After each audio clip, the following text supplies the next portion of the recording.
ഈശോമിശിഹായ്ക്ക് സ്തുതിയായിരിക്കട്ടെ. ദിവ്യകാരുണ്യ ആരാധനയിലേക്ക് നമ്മൾ പ്രവേശിക്കുകയാണ്. മുട്ടുകുത്തിയോ എഴുന്നേറ്റ് നിന്നോ പ്രാർത്ഥനാപൂർവ്വം ഈശോയെ നമ്മുടെ ഇടയിലേക്ക് നമുക്കിപ്പോൾ സ്വീകരിക്കാം.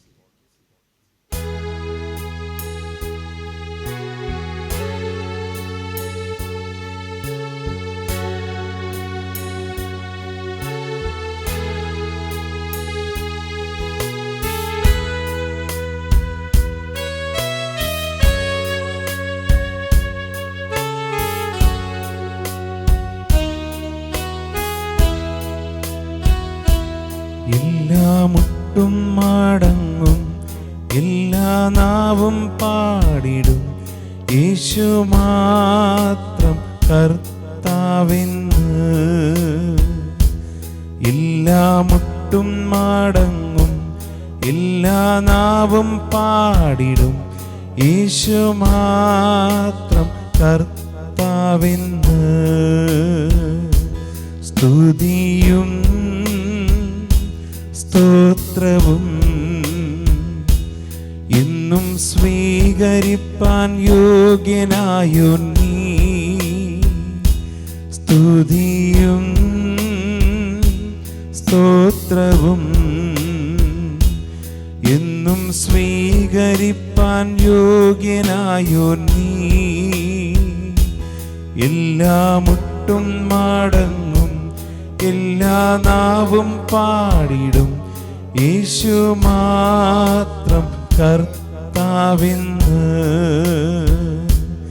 എല്ലാ മുട്ടും മടങ്ങും, എല്ലാ നാവും പാടിടും, യേശു മാത്രം കർത്താവെന്ന്.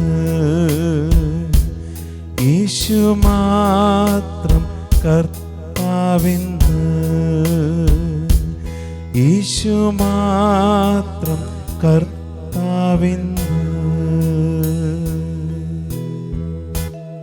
പരിശുദ്ധ പരമ ദിവ്യകാരുണ്യത്തിന് എന്നേരവും ആരാധനയും സ്തുതിയും പുകഴ്ചയും ഉണ്ടായിരിക്കട്ടെ. ദിവ്യകാരുണ്യനാഥന് മുമ്പിൽ നമുക്ക് എഴുന്നേറ്റ് നിൽക്കാം. പ്രിയപ്പെട്ടവരെ, വചനം നമുക്ക് വെളിപ്പെടുത്തുന്ന വലിയൊരു കാര്യം, ഇസ്രായേൽ ജനത്തോട് ദൈവം ചോദിച്ചൊരു കാര്യമുണ്ട്. നിങ്ങൾ വിളിക്കുമ്പോൾ നിങ്ങളുടെ വിളി കേട്ട് നിങ്ങളെ അനുഗ്രഹിക്കുവാൻ ഇത്രയേറെ അടുത്ത് ദൈവമുള്ള മറ്റേത് ജനതയാണുള്ളത്? ദിവ്യകാരുണ്യനാഥൻ്റെ മുമ്പിൽ നമ്മൾ നിൽക്കുമ്പോൾ എപ്പോഴും നമ്മൾ ചിന്തിക്കേണ്ട ഒരു കാര്യം ഇതാണ്.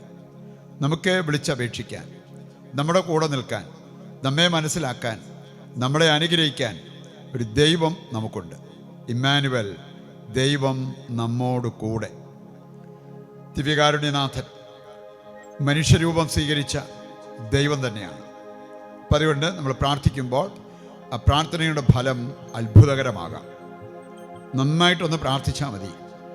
ഹൃദയപൂർവ്വം ഒന്ന് പ്രാർത്ഥിക്കാൻ നമ്മൾ തയ്യാറായാൽ, വിശ്വാസത്തോടെ ഒന്ന് പ്രാർത്ഥിക്കാൻ നമ്മൾ തയ്യാറായാൽ നമ്മുടെ ഏത് പ്രശ്നത്തിനും പരിഹാരമുണ്ട്.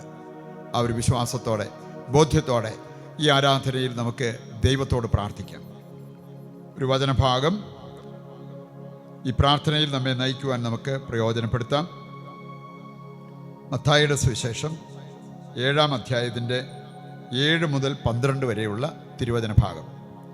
മത്തായി 7-ാം അധ്യായം 7 മുതലുള്ള വചനഭാഗം. ചോദിക്കുവിൻ, നിങ്ങൾക്ക് ലഭിക്കും; അന്വേഷിക്കുവിൻ, നിങ്ങൾ കണ്ടെത്തും; മുട്ടുവിൻ, നിങ്ങൾക്ക് തുറന്നു കിട്ടും. ചോദിക്കുന്ന ഏവനും ലഭിക്കുന്നു, അന്വേഷിക്കുന്നവൻ കണ്ടെത്തുന്നു, മുട്ടുന്നവന് തുറന്നു കിട്ടുകയും ചെയ്യുന്നു. മകൻ അപ്പം ചോദിച്ചാൽ കല്ല് കൊടുക്കുന്ന ആരെങ്കിലും നിങ്ങളിലുണ്ടോ? അഥവാ മീൻ ചോദിച്ചാൽ പാമ്പിനെ കൊടുക്കുമോ? മക്കൾക്ക് നല്ല വസ്തുക്കൾ കൊടുക്കണമെന്ന് ദുഷ്ടരായ നിങ്ങൾ അറിയുന്നുവെങ്കിൽ നിങ്ങളുടെ സ്വർഗസ്ഥനായ പിതാവ് തന്നോട് ചോദിക്കുന്നവർക്ക് എത്രയോ കൂടുതൽ നന്മകൾ നൽകും. മറ്റുള്ളവർ നിങ്ങൾക്ക് ചെയ്തു തരണമെന്ന് നിങ്ങൾ ആഗ്രഹിക്കുന്നതെല്ലാം നിങ്ങൾ അവർക്ക് ചെയ്യുവിൻ. ഇതാണ് നിയമവും പ്രവാചകനും. പ്രിയപ്പെട്ടവരെ, വലിയ കാര്യങ്ങൾ നമ്മെ പഠിപ്പിക്കുന്ന ഒരു വചനഭാഗമാണ് നമ്മളിവിടെ കേട്ടത്. ചോദിക്കുവിൻ, നിങ്ങൾക്ക് ലഭിക്കും. ദൈവത്തോട് നമ്മൾ ചോദിക്കണം. ചോദിക്കുന്നത് ദൈവത്തിൽ നമ്മൾ ആശ്രയിക്കുന്നതിൻ്റെ ഒരു ബാഹ്യ അടയാളമാണ്. അല്ലാതെ ദൈവത്തിന് അറിയാൻ മേലാത്ത കാര്യങ്ങൾ നമ്മൾ പറഞ്ഞറിയിക്കാൻ വേണ്ടിയല്ല. ദൈവത്തിന് സകലതും അറിയാം. പക്ഷെ ചോദിക്കുമ്പോൾ നാം ദൈവത്തോട് പറയുന്നത്, ദൈവമേ, ഞാൻ നിന്നിൽ ആശ്രയിക്കുന്നു, നിന്നിൽ ശരണപ്പെടുന്നു, എനിക്ക് നിൻ്റെ സഹായം വേണം. ചോദിക്കുവിൻ, നിങ്ങൾക്ക് ലഭിക്കും. അന്വേഷിക്കണം. അന്വേഷിക്കുന്നവരാണ് കണ്ടെത്തുക. സന്തോഷമാണെങ്കിലും സമാധാനമാണെങ്കിലും സമൃദ്ധിയാണെങ്കിലും എവിടെയാണെന്ന് നമ്മൾ അന്വേഷിച്ചു പോകണം.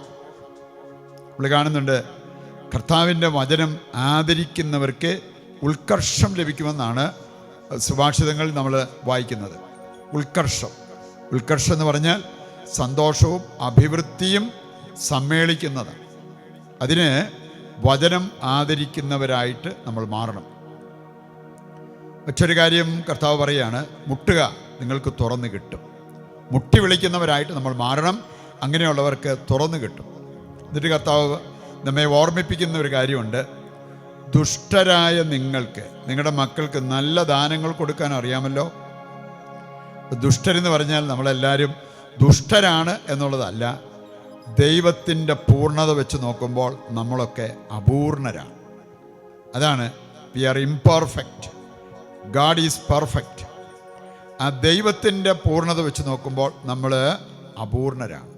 അപൂർണരായി നമുക്ക് പോലും നമ്മുടെ മക്കൾക്ക് നല്ല ദാനങ്ങൾ കൊടുക്കാൻ അറിയാമെങ്കിൽ പൂർണ്ണനായ ദൈവത്തോട് നമ്മൾ ചോദിച്ചാൽ ദൈവം തരാതിരിക്കുമെന്നാണ് ഇവിടെ പറഞ്ഞിരിക്കുന്നത്. എന്ന് പറഞ്ഞാൽ നല്ല കാര്യത്തിന് വേണ്ടി നമ്മൾ ചോദിച്ചാൽ ഉറപ്പായും ദൈവം നമുക്ക് അത് നൽകിയിരിക്കും. നമുക്ക് ചോദിക്കാവുന്ന ഏറ്റവും വലിയ കാര്യമാണ് പരിശുദ്ധാത്മാഭിഷേകം, ആത്മീയ നന്മകൾ, അങ്ങനെയുള്ള കാര്യങ്ങൾ. പ്രിയപ്പെട്ടവർ, നമ്മൾ ദൈവത്തെ ആരാധിച്ച് പ്രാർത്ഥിക്കാൻ പോകുന്ന സമയം, അതിന് നമ്മെ സഹായിക്കുന്ന ഒരു ഗാനം നമ്മൾ ആലപിക്കുകയാണ്.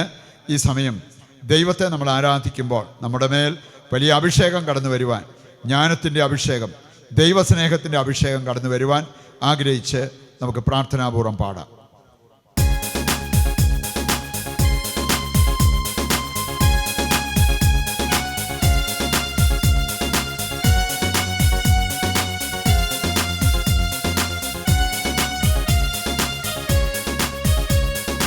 ആരാധിക്കുമ്പോൾ വിടുതൽ, ആരാധിക്കുമ്പോൾ സൗഖ്യം, ആരാധിക്കുമ്പോൾ വിടുതൽ, ആരാധിക്കുമ്പോൾ സൗഖ്യം. ദേഹം ദേഹി ആത്മാവിൽ സമാധാന സന്തോഷം ഗാനമായി അവൻ നൽകിയിടും. ദേഹം ദേഹി ആത്മാവിൽ സമാധാന സന്തോഷം ഗാനമായി അവൻ നൽകിയിടും. പ്രാർത്ഥിക്കാം ആത്മാവിൽ, ആരാധിക്കാം കർത്തനെ, നല്ലവൻ അവൻ വല്ലഭൻ. പ്രാർത്ഥിക്കാം ആത്മാവിൽ, ആരാധിക്കാം കർത്തനെ, നല്ലവൻ അവൻ വല്ലഭൻ. വിടുതൽ എന്നും പ്രാപിക്കാം, വിടുതൽ എന്നും പ്രാപിക്കാം.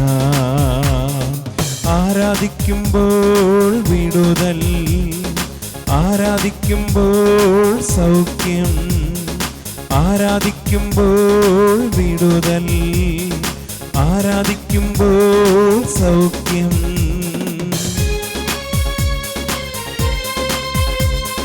മടുപ്പ് കൂടാതെ തീഷ്ണതയോടെ പ്രാർത്ഥിക്കുന്നവരുടെ മേൽ ദൈവത്തിൻ്റെ അളവറ്റ അനുഗ്രഹങ്ങൾ കടന്നു വരും. വിശ്വാസത്തോടെ എല്ലാവരും പാടി പ്രാർത്ഥിക്കട്ടെ.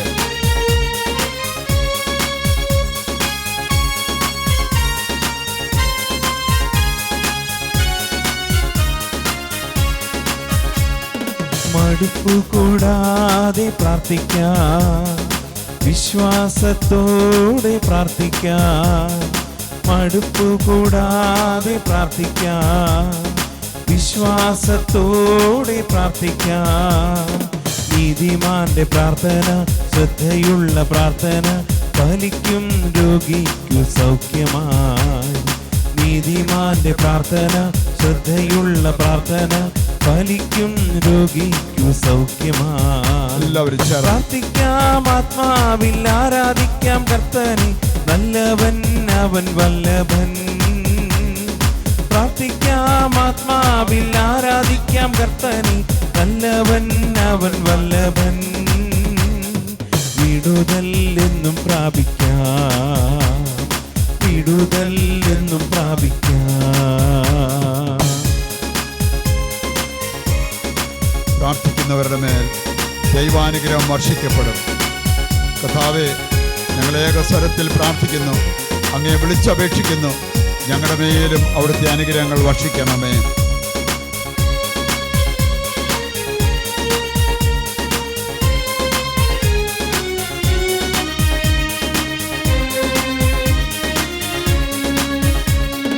യാചിപ്പിൻ എന്നാൽ ലഭിക്കും, അന്വേഷിപ്പിൻ കണ്ടെത്തും.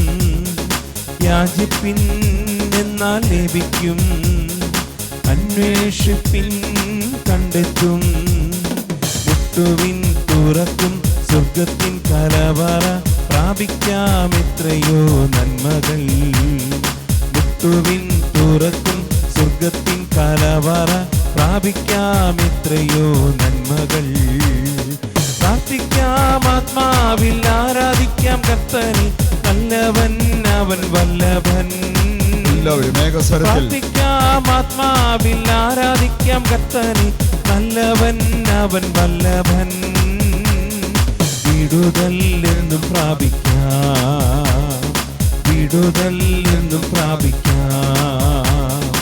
ആരാധിക്കുമ്പോൾ വിടുതൽ, ആരാധിക്കുമ്പോൾ സൗഖ്യം. ദേഹം ദേഹി ആത്മാവിൽ സമാധാന സന്തോഷം ദാനമായി അവൻ നൽകിയിടും. ദേഹം ദേഹി ആത്മാവിൽ സമാധാന സന്തോഷം ദാനമായി അവൻ നൽകിയിടും. പ്രാർത്ഥിക്കാം, ആത്മാവിൽ ആരാധിക്കാം കർത്തനെ, നല്ലവൻ അവൻ വല്ലഭൻ. പ്രാർത്ഥിക്കാം, ആത്മാവിൽ ആരാധിക്കാം കർത്തനെ, നല്ലവൻ അവൻ വല്ലഭൻ. വിടുതൽ എന്നും പ്രാപിക്കാം, യേശുവിന്റെ നാമത്തിൽ വിടുതൽ എന്നും പ്രാപിക്കാം, വിടുതൽ എന്നും പ്രാപിക്കാം, വിടുതൽ എന്നും പ്രാപിക്കാം. യേശുവിന്റെ നാമത്തിൽ നമുക്ക് ആവശ്യമായ എല്ലാ കൃപകളും അനുഗ്രഹങ്ങളും ലഭിക്കുവാൻ ഏകസ്വരത്തിൽ ദൈവത്തെ നമുക്ക് ആരാധിക്കാം, സ്തുതിക്കാം. Hallelujah, hallelujah. കർത്താവേ, ഞങ്ങൾ ഒന്നുചേർന്ന് അങ്ങയെ സ്തുതിച്ച് ആരാധിക്കുന്നു. ഞങ്ങൾക്ക് ആവശ്യമായതെല്ലാം നൽകി അനുഗ്രഹിക്കണമേ എന്ന് ഞങ്ങൾ പ്രാർത്ഥിക്കുന്നു. കർത്താവേ, അങ്ങയുടെ സ്വന്തമാകുവാൻ ഞങ്ങളെ അനുഗ്രഹിക്കണമേ. കർത്താവേ, അങ്ങയുടെ കരങ്ങളിൽ നിന്നും അനുഗ്രഹങ്ങൾ ഏറ്റെടുക്കുവാൻ ഞങ്ങൾക്ക് കൃപ നൽകണമേ. Hallelujah, hallelujah. യേശുവിന്റെ നാമത്തിൽ ഞങ്ങളുടെ എല്ലാ പ്രശ്നങ്ങൾക്കും പരിഹാരമുണ്ടാകട്ടെ. Hallelujah, hallelujah. യേശുവേ നന്ദി, യേശുവേ നന്ദി, യേശുവേ നന്ദി. അല്പസമയം കരങ്ങൾ ഹൃദയത്തോട് ചേർത്ത് വെച്ച് സ്വസ്ഥാനങ്ങളിൽ സ്വസ്ഥമായിട്ടിരുന്ന് കർത്താവിൻ്റെ സ്നേഹം അനുഭവിക്കാം.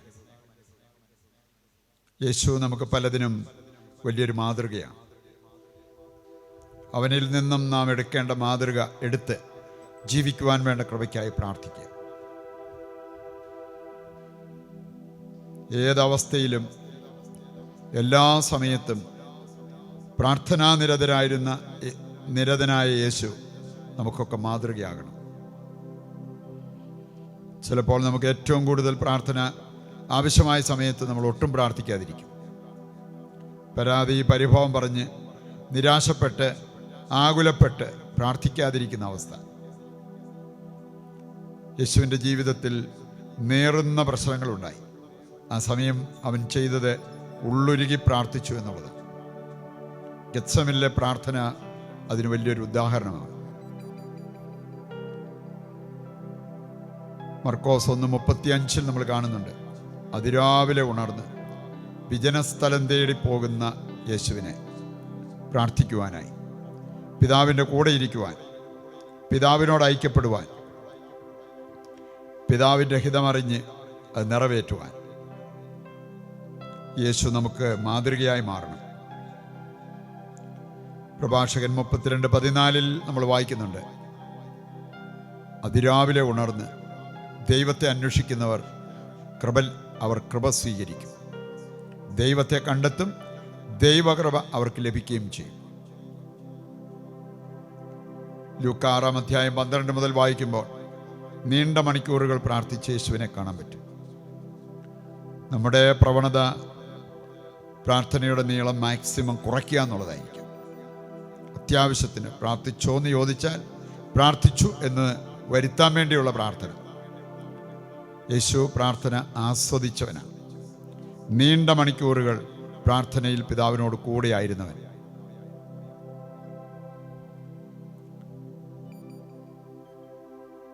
ലൂക്കാ 22:39 മുതലുള്ള വചനഭാഗങ്ങളുടെ സന്ദേശം സഹനവേളകളിൽ കർത്താവ് പ്രാർത്ഥിച്ചു എന്നുള്ളതാണ്. ലൂക്കാ 21:37 മുതൽ വായിച്ചാൽ യേശു പകൽ മുഴുവൻ അധ്വാനിച്ചിട്ട് രാത്രിയിലിരുന്ന് പ്രാർത്ഥിക്കുന്ന ഒരു വ്യക്തിയായിരുന്നു എന്നുള്ളതാണ്. നമ്മുടെ പ്രാർത്ഥനയും നമ്മുടെ ശുശ്രൂഷയും ഒന്ന് ചേർന്ന് ഇടകലർന്ന് പോകേണ്ടതാണ്. കർത്താവേ, ഈ കാര്യങ്ങൾ ഞങ്ങളെയും ബോധ്യപ്പെടുത്തണമേ എന്ന് പ്രാർത്ഥിക്കുക.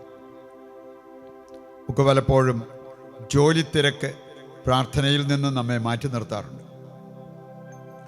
ലൂക്കാ 5:15 മുതൽ വായിച്ചാൽ ജനം തിങ്ങിക്കൂടി, ജനം അവനെ തേടി വന്നുകൊണ്ടിരുന്നു. അവനാകട്ടെ വിജനസ്ഥലത്തേക്ക് പിൻവാങ്ങി പ്രാർത്ഥിച്ചു. ഇത് നമുക്ക് തരുന്നത് വലിയൊരു പാഠമാണ്. നമുക്കൊരു പണിയും ചെയ്യാൻ ഇല്ലാത്തപ്പോഴല്ല പ്രാർത്ഥിക്കേണ്ടത്. ജോലി തിരക്കിനിടയിലും നമ്മൾ പ്രാർത്ഥിക്കണം. കർത്താവേ, ആ ഒരു ബോധ്യത്തിലേക്ക് ഞങ്ങളെ കൈപിടിച്ച് ഉയർത്തണമേ. വിശുദ്ധ ഫ്രാൻസിസ് സാലസ് പഠിപ്പിക്കുന്നുണ്ട്, അത്ര വലിയ ജോലി തിരക്കില്ലെങ്കിൽ ഒരു അരമണിക്കൂറെങ്കിലും എല്ലാ ദിവസവും വ്യക്തിപരമായ പ്രാർത്ഥനയ്ക്ക് മാറ്റിവെക്കണം. ഒരുപാട് ജോലികൾ ചെയ്യാനുണ്ടെങ്കിൽ അത് 1 മണിക്കൂറാക്കി മാറ്റണമെന്നാണ് പറഞ്ഞു. ഒരുപാട് ജോലി തിരക്കിനിടയ്ക്ക് നമുക്ക് പ്രാർത്ഥന വളരെ അത്യന്താപേക്ഷിതമാണ്. കൂടുതൽ ജോലി ചെയ്യാൻ കൂടുതൽ നമ്മൾ പ്രാർത്ഥിക്കണം. കർത്താവേ, ആ ബോധ്യത്തിലേക്ക് അങ്ങ് ഞങ്ങളെ കൈപിടിച്ച് ഉയർത്തണമേ എന്ന് പ്രാർത്ഥിക്കുക.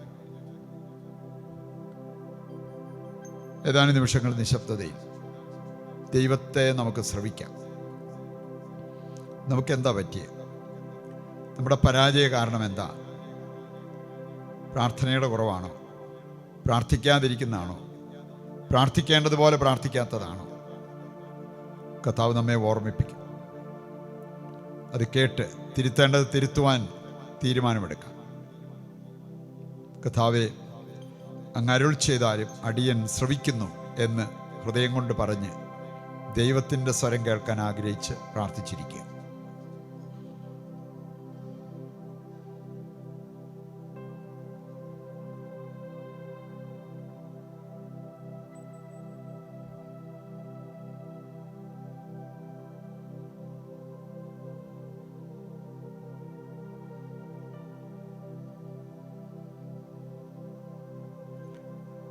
നമുക്ക് നമ്മുടെ ജീവിതത്തിൽ തെറ്റുപറ്റിയിട്ടുണ്ട്. പാപം ചെയ്യാത്തവരാരുമില്ല. എല്ലാവർക്കും ഒന്നടങ്കം തെറ്റുപറ്റിയിരിക്കുന്നു എന്നാണ് റോമാലേഖനത്തിൽ നമ്മൾ വായിക്കുന്നത്. പൗലോസ്ലീഹ മറ്റു പല ലേഖനങ്ങളിൽ നമ്മെ ഓർമ്മിപ്പിക്കുന്നത്. നമുക്കതുകൊണ്ട് അനുതാപത്തോടെ ഈശോയിലേക്ക് തിരിയാം. കർത്താവേ, എൻ്റെ തെറ്റ് മനസ്സിലാക്കുന്നതോടൊപ്പം അനുദപിച്ച് തിരുത്താനുള്ള ഒരു തീരുമാനം ഞാനിതാ എടുക്കുന്നു. എൻ്റെ ഈ തീരുമാനത്തെ അവിടുന്ന് സന്തോഷത്തോടെ സ്വീകരിക്കണമെന്ന് പ്രാർത്ഥിച്ചുകൊണ്ട് നമുക്ക് ഈ അനുതാപഗാനത്തിൽ പങ്കുചേരാം. മിഴിനീരനുതാപതൈലം മഴ പോലെയുതിരുന്നു ഹൃദയം, മനസ്സറിവോടെ പിഴ ചെയ്തു പോയി ഞാൻ. മനസ്സാകുമോ നാഥ ക്ഷമിച്ചിടുവാൻ?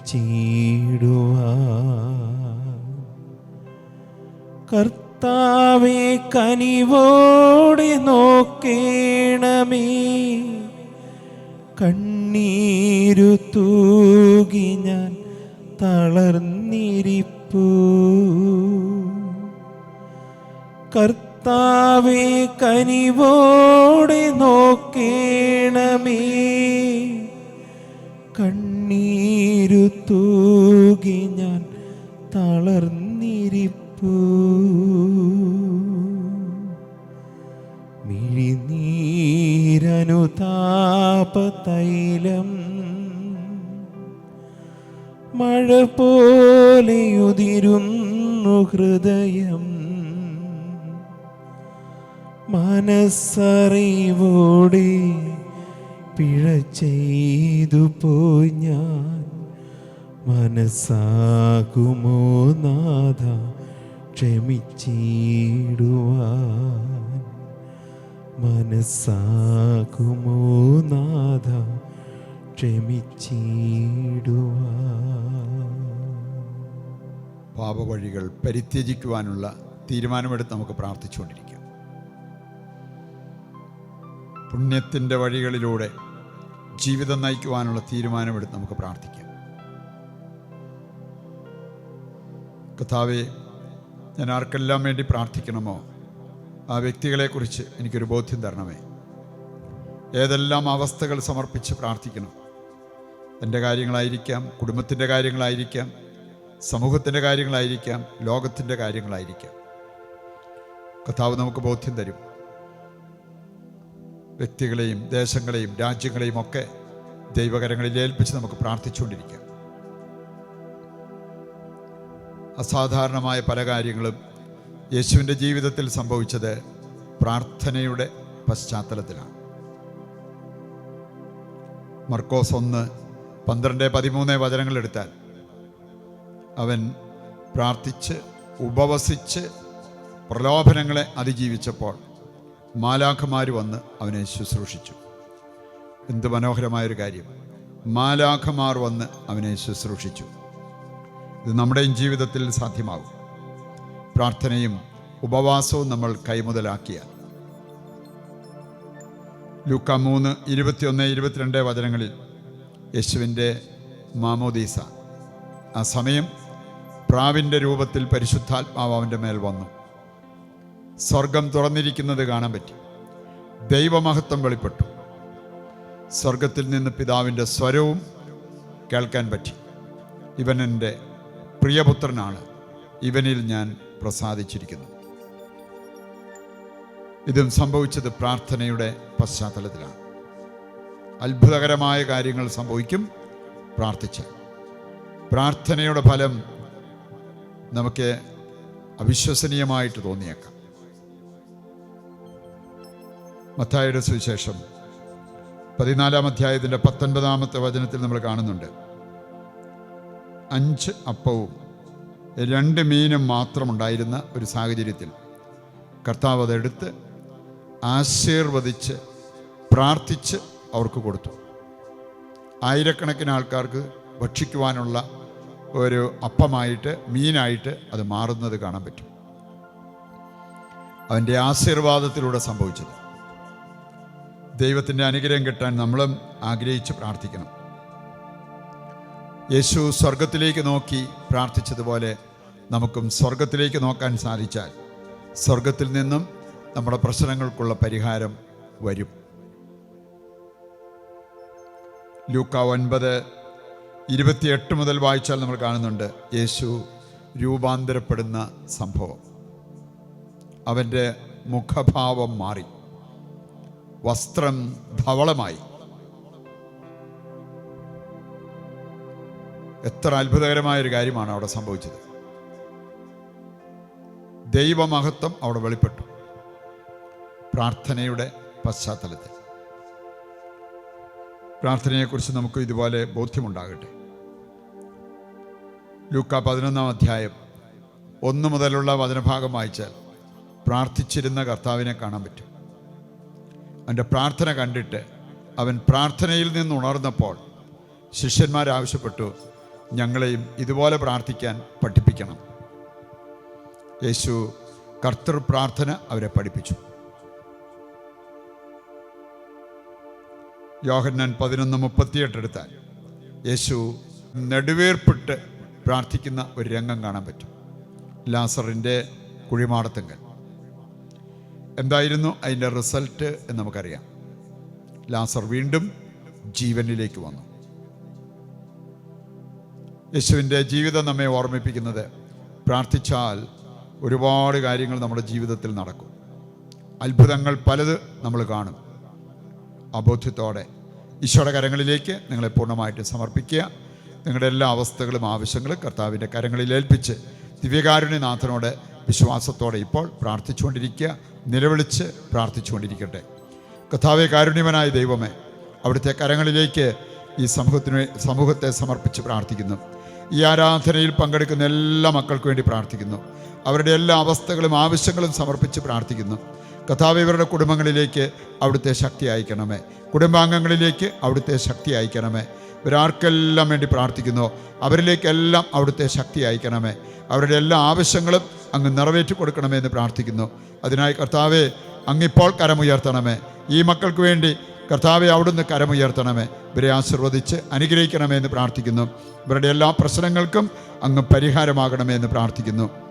പ്രിയപ്പെട്ടവരെ, കെട്ടുവാനും അഴിക്കുവാനും സുഖപ്പെടുത്തുവാനും വിശുദ്ധീകരിച്ച് അനുഗ്രഹിക്കുവാനും കർത്താവ് നൽകിയിരിക്കുന്ന അധികാരത്തിന് കീഴിൽ നിന്നുകൊണ്ട് നിങ്ങളെയും നിങ്ങളുടെ കുടുംബങ്ങളെയും എല്ലാ നിയോഗങ്ങളെയും ആശീർവദിച്ച് അനുഗ്രഹിക്കുന്നു.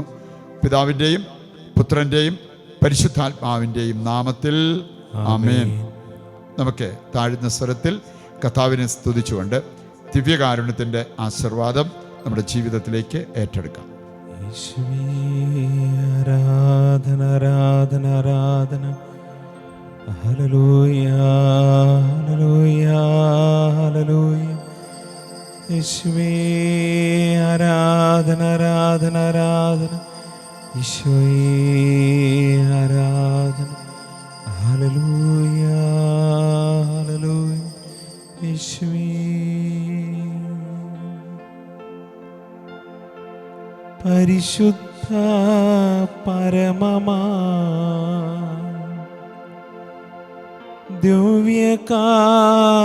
ദിവ്യകാരുണ്യമേ,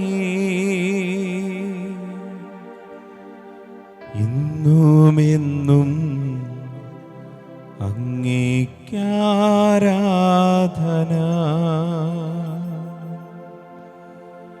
ഇന്നുമെന്നും അങ്ങേക്കാരാധന.